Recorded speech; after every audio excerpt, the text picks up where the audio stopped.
Quando o caos habitual é tudo o que você conhece, a tranquilidade começa a parecer uma ameaça. Não porque seja ruim, mas porque seus sentimentos ainda se orientam por um mapa antigo. Vamos explorar por que as sensações mais intensas muitas vezes te desviam do caminho e como isso pode finalmente mudar. Há um momento que é difícil de explicar, mas fácil de reconhecer. Você tenta algo novo, algo que, a todos os sinais, deveria ser bom para você. Silêncio em vez de tensão constante. Estabilidade em vez de turbulência habitual. Relacionamentos onde não há brigas e drama. E em vez de alívio, uma estranha incomodidade. A sensação de que algo não está certo, que isso é simples demais, chato demais, irreal demais. Isso não é fraqueza de caráter e nem capricho. É o funcionamento do seu sistema nervoso, que por anos considerou barulho e caos como norma. Quando durante muito tempo houve barulho interno, o calmo se tornou estranho. E agora, quando ele chega, não é sentido como um presente, mas como um sinal de alerta. Seus sentimentos literalmente dizem para você fugir de onde pode estar bem. Aqui está a armadilha principal. Estamos acostumados a confiar em nossas sensações como se fossem uma bússola. Se algo parece certo, então deve ser. Se algo parece errado, então devemos sair. Mas e se essa bússola foi calibrada com coordenadas erradas? E se os sentimentos mais altos e intensos não são a voz da verdade, mas apenas um eco de experiências antigas? Vivemos em uma época em que a confiança em si mesmo é apresentada como a principal virtude. Escute seu coração, confie na intuição, seus sentimentos não mentem. Essas frases se tornaram algo como uma axiomática. E há uma parte de verdade nisso. Mas há uma mancha cega da qual quase ninguém fala em voz alta.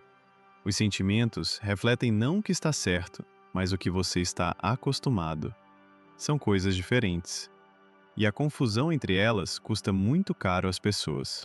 Pense em quantas vezes você se afastou de algo bom porque parecia não ser seu. Quantas vezes você voltou àquilo que te destruía apenas porque estava familiarizado? Isso não é um acaso e nem uma coincidência. É um sistema. E ele funciona tão precisamente exatamente porque você não o nota. Você toma suas conclusões como se fossem seus próprios desejos. O vídeo de hoje é sobre isso. Primeiro, vamos analisar por que as experiências mais intensas frequentemente apontam para a direção errada, e como o hábito do caos se transforma em um filtro pelo qual você percebe toda a sua experiência. Depois, vamos para a prática. Eu vou te mostrar uma maneira específica de verificar um sentimento antes de segui-lo cegamente. Mas há ainda uma camada que é importante mencionar logo de cara. O problema não é que você sente errado. O problema é que ninguém te explicou como funciona a calibração. Nos ensinam a confiar em nós mesmos, mas não ensinam a perceber quando você precisa ser reiniciado primeiro. Esse conhecimento muda não apenas como você toma decisões, muda a forma como você lê sua própria experiência. Enquanto isso, uma pergunta com a qual vale a pena começar. Você já abriu mão de algo porque parecia muito calmo ou muito fácil? E depois percebeu que era exatamente o que você precisava? Escreva sobre isso nos comentários. Essas histórias nos ajudam a escolher temas que realmente importam para os próximos episódios. A intensidade da experiência e sua veracidade não são a mesma coisa. Esta é, sem dúvida, a confusão mais cara que existe na cabeça da maioria das pessoas. Automaticamente, acreditamos, quanto mais forte a sensação, mais verdadeiro é o seu sinal. Mas o cérebro funciona de maneira diferente. Ele não avalia o que é bom para você a longo prazo. Ele compara a experiência recebida com aquilo que já foi registrado como norma. E se a norma durante anos foi tensão, urgência, imprevisibilidade, então exatamente esses estados serão sentidos como vivos, reais, seus. E tudo que não coincide com eles parecerá vazio, falso ou inquietante. Isso não é uma metáfora e nem um exagero. Este é um mecanismo concreto. Quando uma pessoa existe por muito tempo em condições de caos, Conflitos frequentes em casa, urgência constante no trabalho, relacionamentos com alta amplitude emocional, sua psique se adapta.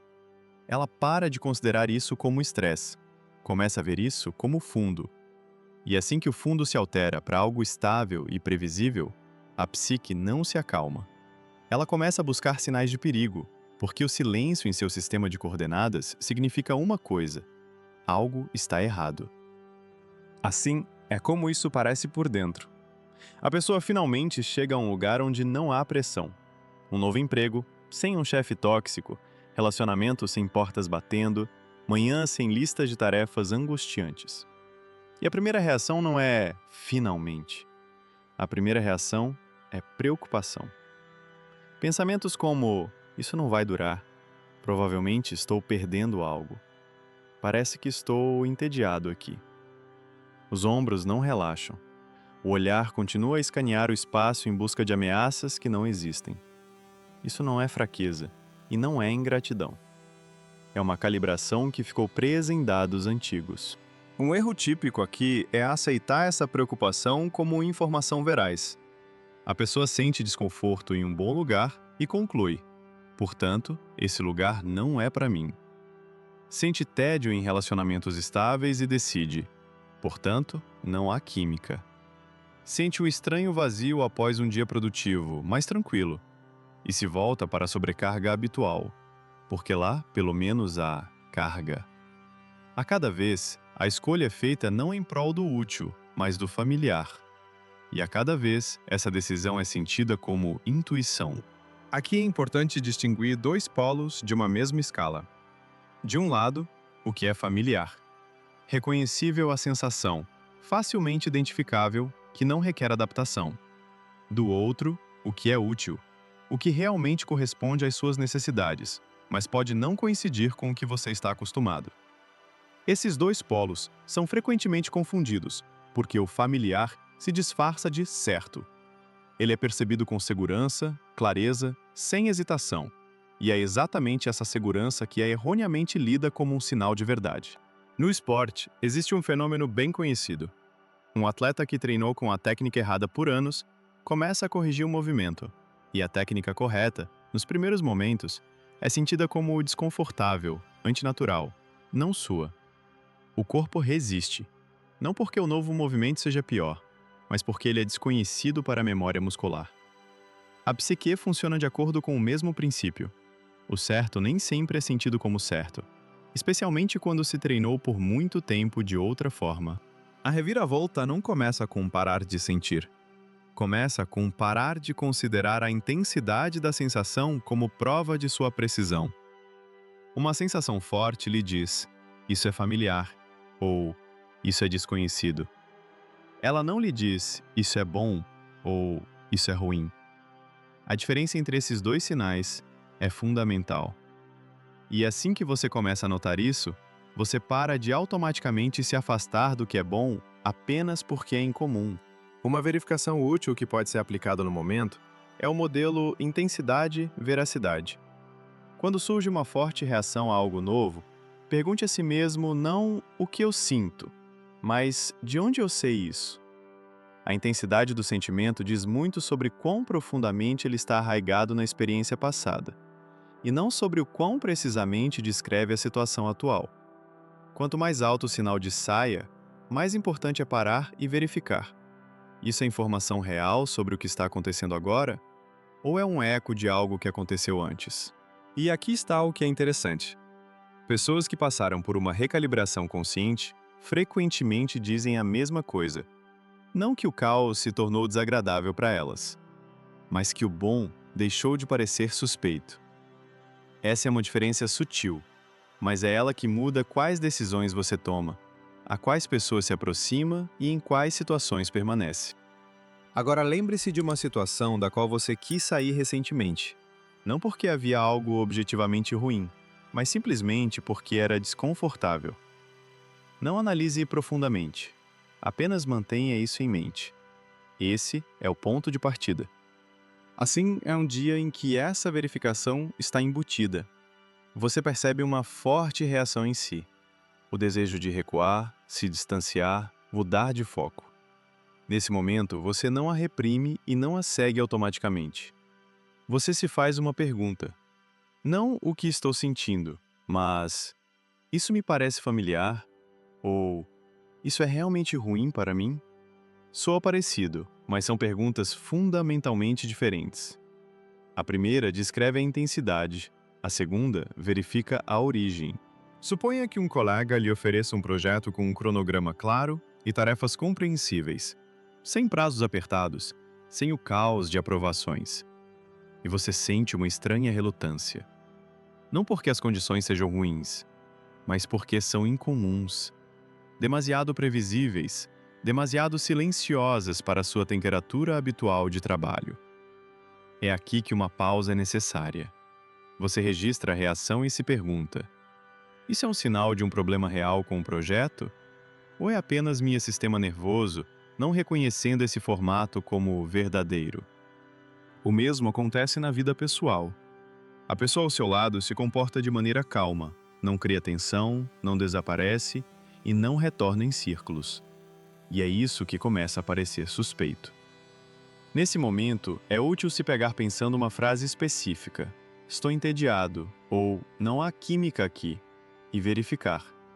Isso é uma observação sobre o que está acontecendo agora ou é uma interpretação gerada por um modelo antigo? A verificação não leva muito tempo. Ela requer uma pergunta honesta, feita no momento certo. E quanto mais vezes você a faz, mais rápido percebe a diferença entre o que realmente o alerta e o que simplesmente não se alinha com o pano de fundo habitual. O cérebro não avalia o que é bom para você. Ele compara o novo com o que já foi registrado como norma.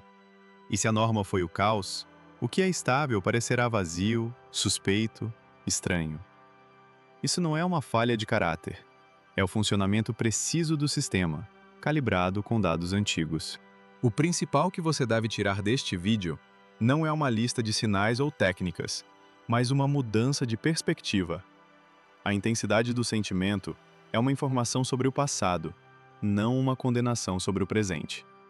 Uma forte reação te diz o quão profundamente algo está enraizado na sua experiência. Ela não diz o quão verdadeiro isso é para você agora. E aqui está o paradoxo que muda muito. Quanto mais precisamente você aprender a diferenciar "isso é desconhecido" de "isso é ruim", menos você se afastará do que realmente precisa. Não porque começará a ignorar seus sentimentos, mas porque deixará de confundi-los com a resposta final. Amanhã de manhã, você certamente terá pelo menos um momento em que algo parecerá não seu, sem razão aparente. Esse será o ponto. Não para se convencer, mas apenas para perguntar: é um sinal real ou é apenas incomum? Se este vídeo te deu algo concreto, inscreva-se e curta, para não perder o próximo episódio.